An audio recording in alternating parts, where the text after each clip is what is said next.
اس کا اور ایشیا کا شکر گزار موقع فراہم کرتے ہیں.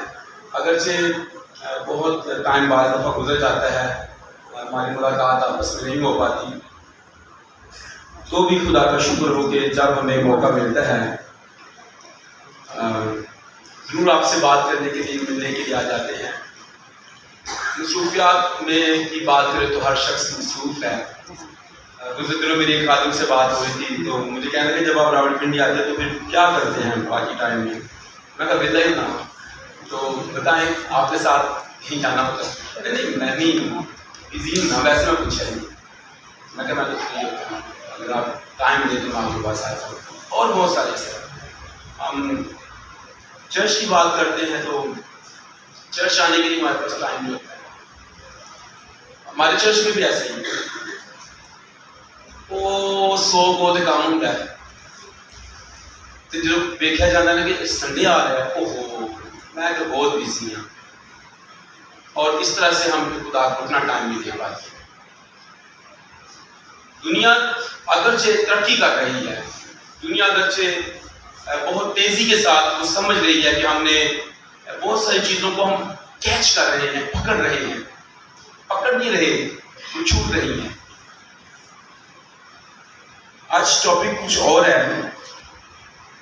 پہلا سیمبل اور اس کا پہلا باب.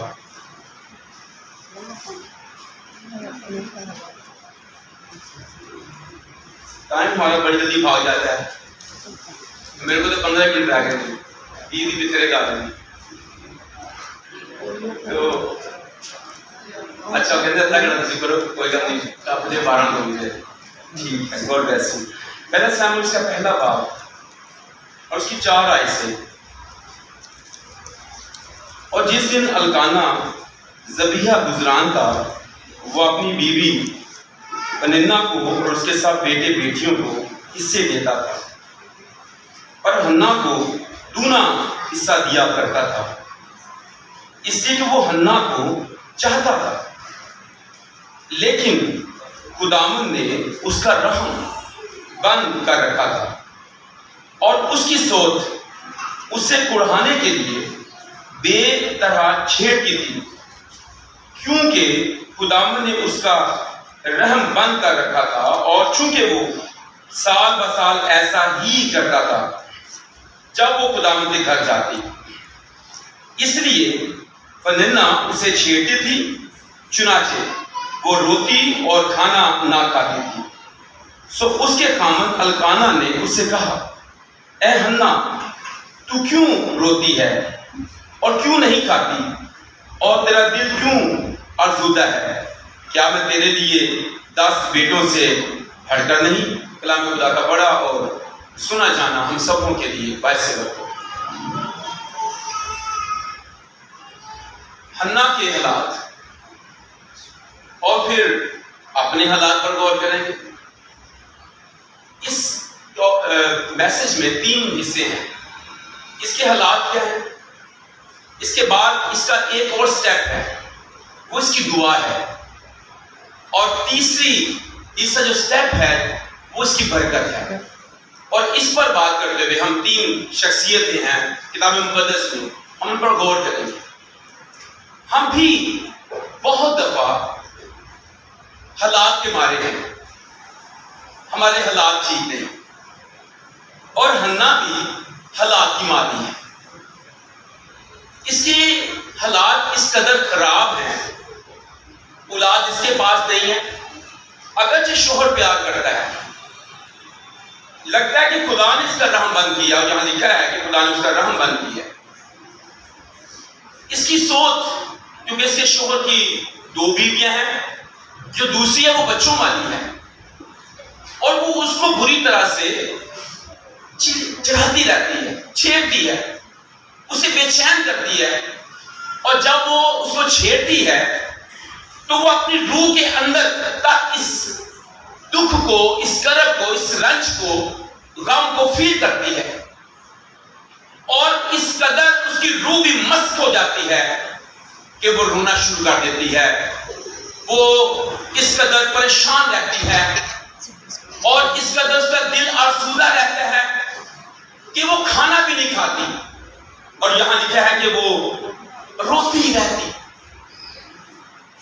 ہماری زندگیاں اگرچہ ایسی ہیں، مشکلات ہیں، اور ہم اپنے ارد گرد کے حالات سے بڑی مشکل کا شکار ہیں.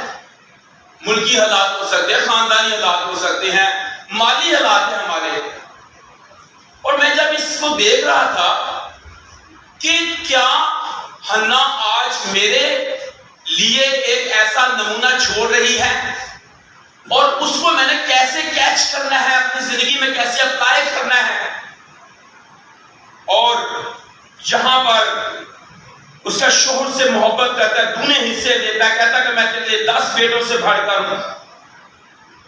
اور اس کے خلاف آوازیں بہت ہیں، اور ایسی آوازیں ہیں کہ تو بھانج ہے، تیرے کبھی اولاد نہیں ہو سکتی ہے. اس کی سوچ کے بچے ہیں، وہ بتاتی ہیں کہ ہاں اے برکت دے، تیرے پاس کوئی ایسی برکت نہیں ہے. اور ہمارے ساتھ بھی ایسا ہے کہ ہمارے ارد گرد ایسی آوازیں اٹھتی ہیں، بھائی تسی کینوں برکت کہندے ہو؟ اے برکت ہے جی ساڈے کول جے، اے گڈی ویکھو، اے گھر ویکھو ساڈا، اے بچے ویکھو ساڈے پوسٹاں تے پہنچے نے، تسی کیڑی نمازاں پڑھدے ہو؟ اس میں بڑی امپورٹنٹ بات یہ ہے کہ یہ حنا جو ہے یہ خدا کے گھر میں جانے والی عورت ہے، خدا کے ساتھ اس کا رشتہ گہرا ہے، پر اپنے حالات کے سبب سے وہ روتی رہتی ہے، پریشان ہے. اور ایک بڑا پوزیٹیو کام اس کی زندگی میں ہوا. اب اس کی حالات پر اور گہری بات کریں تو پھر ٹائم اور زیادہ نکل سکتا ہے، لیکن غور کریں، وہ اس کو چڑھاتی ہے، چھیڑتی ہے، وہ روتی، کھانا نہیں کھاتی. اب ہم 10ویں آیت میں آتے ہیں. سٹیپ دوسرا کیا ہے؟ اور وہ نہایت دلگیر تھی، سو وہ خداوند سے دعا کرنے اور زار زار رونے لگی. اچھا پہلے جو رو رہی تھی نا وہ ضائع ہو گیا ہے. وہ اس لیے ضائع ہوا ہے کیونکہ وہ دنیا کے سامنے تھا، وہ لوگوں کے سامنے تھا، لوگوں کے سبب سے تھا، لوگوں کی وجہ سے تھا. ان آنسوؤں کا کوئی حساب نہیں ہوا. زبور نویس کہتا ہے کہ تو میرے آنسوؤں کو مشکیزہ میں جمع کرتا ہے، میری آوازی کا حساب رکھتا ہے. یہ بات یاد رکھیے گا کہ خدا ہمارے حالات سے واقف ہے. خدا نے اکھا بند نہیں کی تھی یا کان بھی بند نہیں کی تھی. ہم کہہ رہے ہوتے ہیں کہ خدا ویکھ ساڈے حالات کدوں ٹھیک ہونے نے. اور جب وہ اپنے حالات کے سبب سے، اپنی سوچ کے چڑھانے کے سبب سے، چھیڑنے کے سبب سے روئی، اسے کچھ حاصل نہیں ہوا، بلکہ غم بڑھتا گیا. کہتا مرض بڑھتا گیا جو دعا کی. تو یہ حالات بڑے خراب ہوئے. جب اس کی سوچ اس کو چھیڑتی، وہ روتی، حالات درست نہیں ہوئے. اور اس کے دشمن نے چھیڑنا بند نہیں کیا. بعض دفعہ ہم سوچتے ہیں کہ جب ہم اپنے حالات کا رونا روئیں گے تو شاید حالات ٹھیک ہو جائیں گے کہ یار بہت ہی پریشان ہو گیا بندہ. نہیں، وہ زیادہ آپ کو خراب ہوتے نظر آئیں گے. اور یہاں ایسا ہوا. اب کچھ فرق ہوا. 10ویں آیت میں لکھا ہے کہ وہ دلگیر تھی، وہ خداوند سے دعا کرنے اور زار زار رونے لگی. یہاں بات آ گئی ہے، یہ خدا کے سامنے ہے. اب صحیح جگہ پر آئی ہے وہ. اب اسے پتا چلا ہے کہ میرے حالات چینج نہیں ہو سکتے جب تک میں زندہ خدا کے سامنے اپنا رونا نہ رو. بجائے اس کے